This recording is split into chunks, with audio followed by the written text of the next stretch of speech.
¿Qué tal? Mucho gusto. Yo soy Ulises Alonso y para seguir completando las normas de calidad del agua potable, yo les vengo a mencionar la norma 014 SSA1 de 1993, la cual consiste en determinar los procedimientos sanitarios para el muestreo de agua para uso y consumo humano en sistemas de abastecimiento de agua públicos y privados. La norma pretende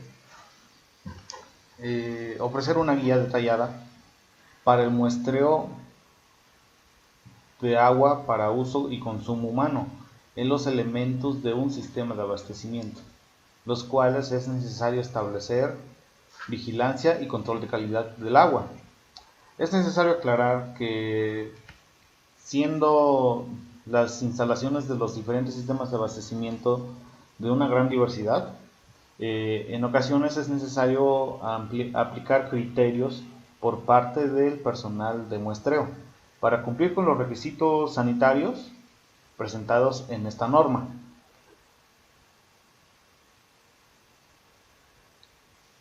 Objetivo: esta norma establece los procedimientos sanitarios para el muestreo de agua para uso y consumo humano en los sistemas de abastecimiento públicos y privados, como ya lo había mencionado, incluyendo aspectos bacteriológicos y físico-químicos del agua, así como criterios para manejo, preservación y transporte de las muestras que se tendrán que extraer del lugar de fuente de agua para analizarlas, para así comprobar y verificar su calidad.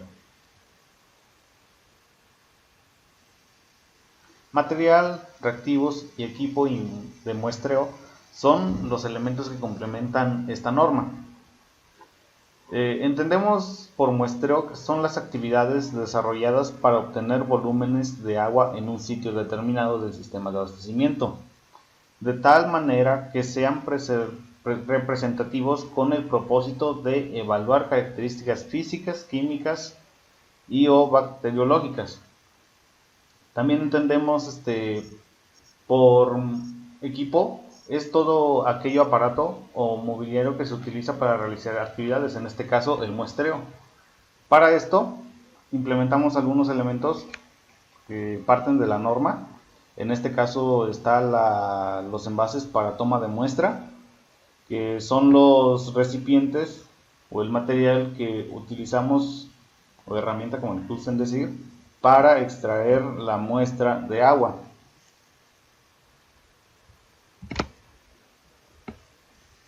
Para el análisis tenemos que utilizar las siguientes herramientas: un termómetro con escala de menos 10 grados Celsius a 110 grados Celsius, un potenciómetro o comparador visual para determinar el pH, una hielera con bolsas refrigerantes o bolsas con hielo.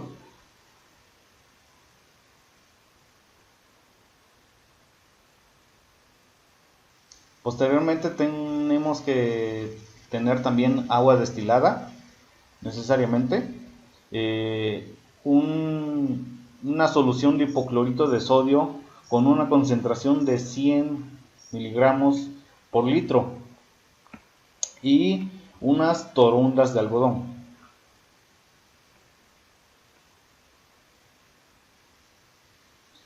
Ahora, tenemos dos tipos de análisis: el análisis bacteriológico y el análisis físico-químico. En este caso voy a mencionar el análisis bacteriológico, que se lleva a cabo con un envase de vidrio que es similar al que estoy mostrando aquí en pantalla.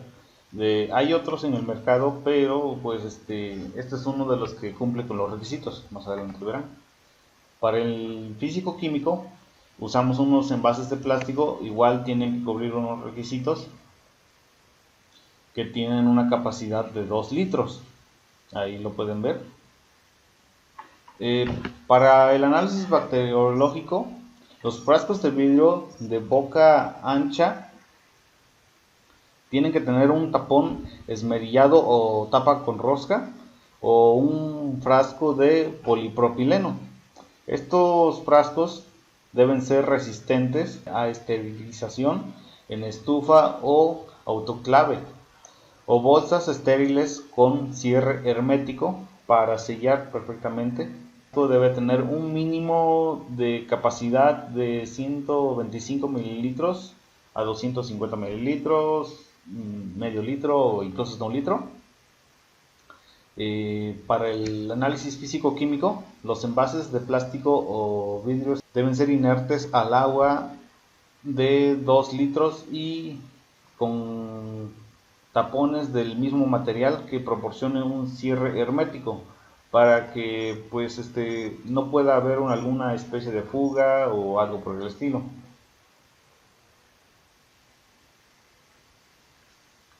Los reactivos. Vamos a definir qué es un reactivo.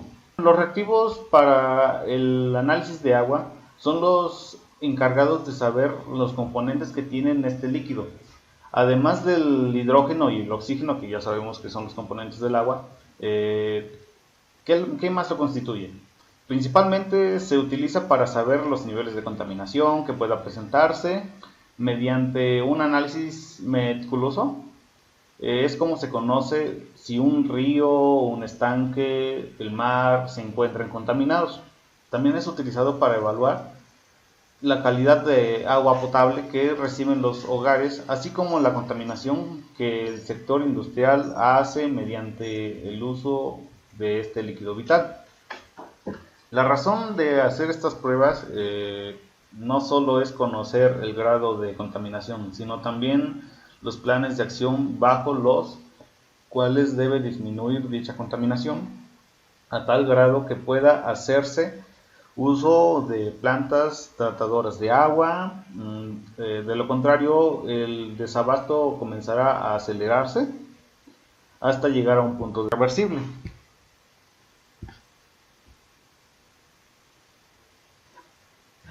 A continuación, la preparación de envases para la toma de muestra. Como les había mencionado, los envases necesitan una preparación para poder tomar la muestra del, como ya dije, la fuente o donde vayamos a analizar el agua.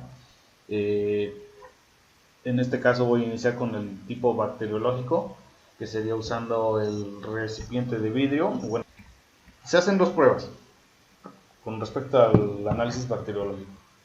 Una toma de muestra de agua sin cloro residual, la cual los frascos deben de esterilizarse, y el tapón que cubre el envase debe ser sellado o envuelto con las bolsas estériles que había mencionado en un momento atrás, y esta esterilización debe realizarse a estufa a 170 grados Celsius por un tiempo mínimo de 60 minutos, o en dado caso de que no sea así, en autoclave a 120 grados Celsius durante 15 minutos.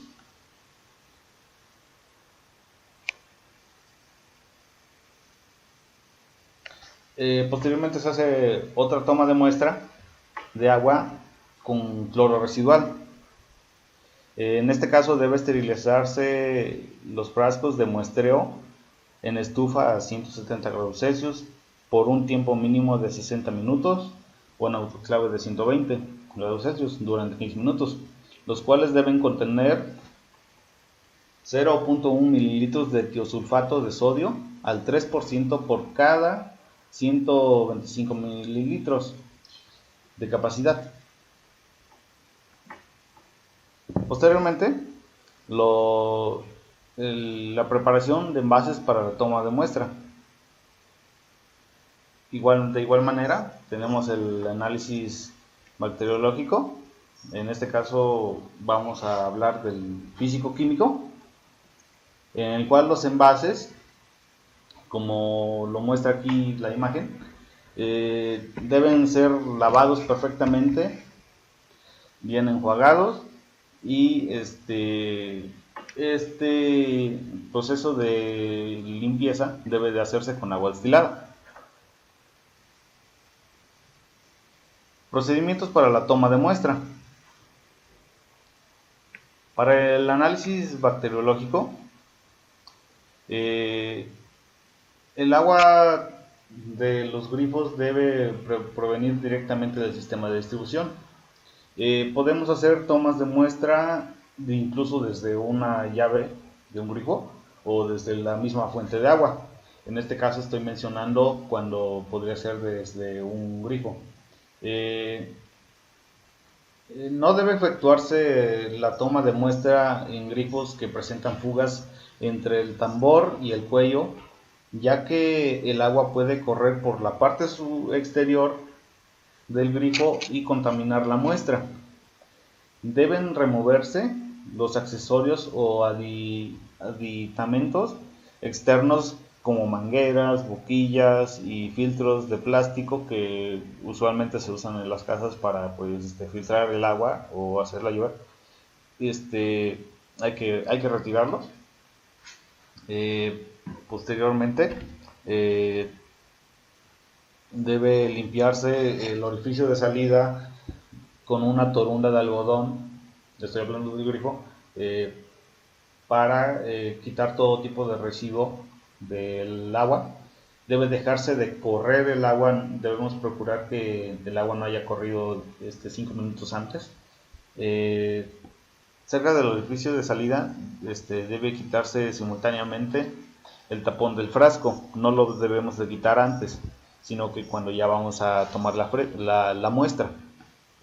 Asimismo, se quita el tapón del frasco, se le quita la protección y con unos guantes de látex vamos a tomar el frasco para ponerlo en boca del grifo y tomar la muestra.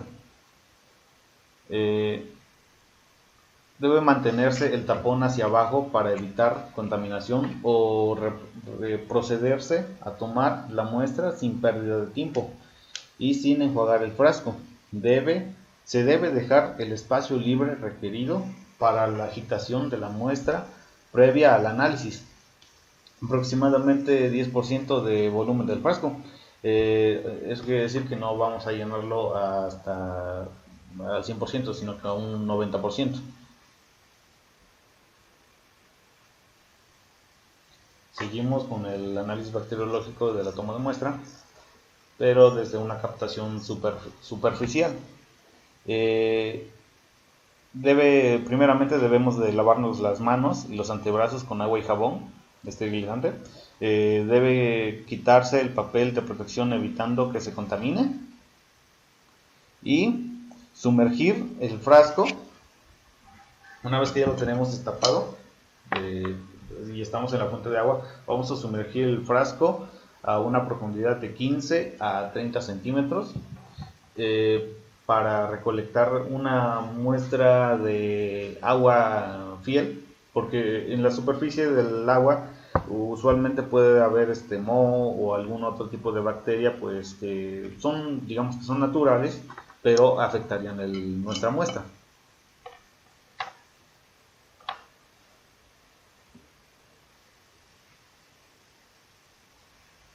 Procedemos con el físico-químico. En este caso, el agua de distribución del sistema de abastecimiento. Y de igual manera debemos dejar de utilizar la llave del grifo por lo menos 3 minutos antes de que tomemos la muestra. Evitar contactos con algún otro tipo de líquido o sustancia. De igual manera tiene que limpiarse el grifo con un algodón para quitar residuos.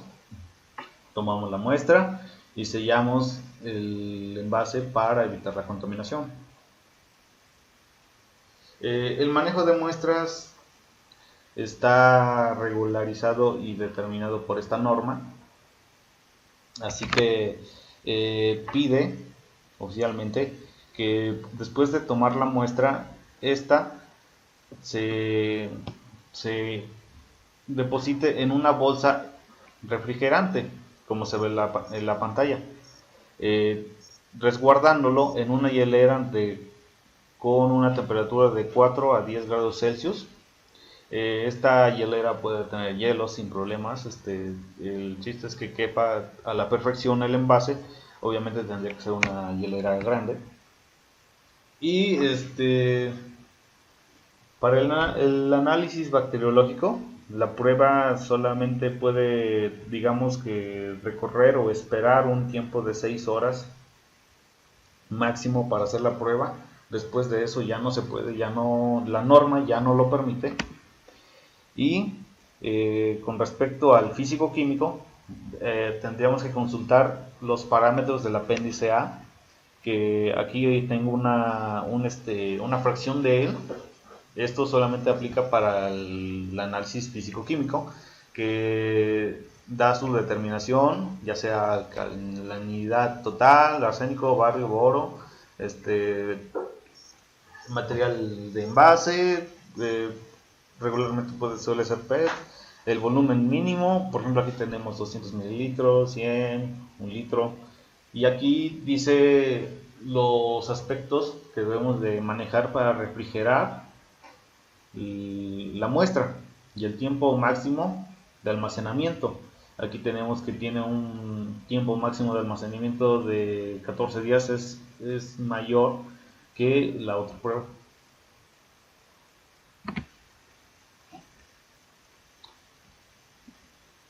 Identificación y control de muestras.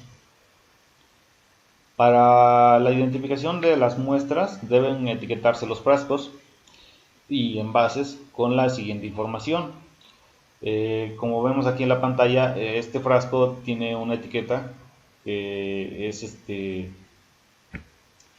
es parte de él, y esto debe ser completado con la siguiente información: el número de registro, la fecha y hora del muestreo. eh, para el control de la muestra se debe llevar un registro con los datos indicados en la etiqueta del frasco.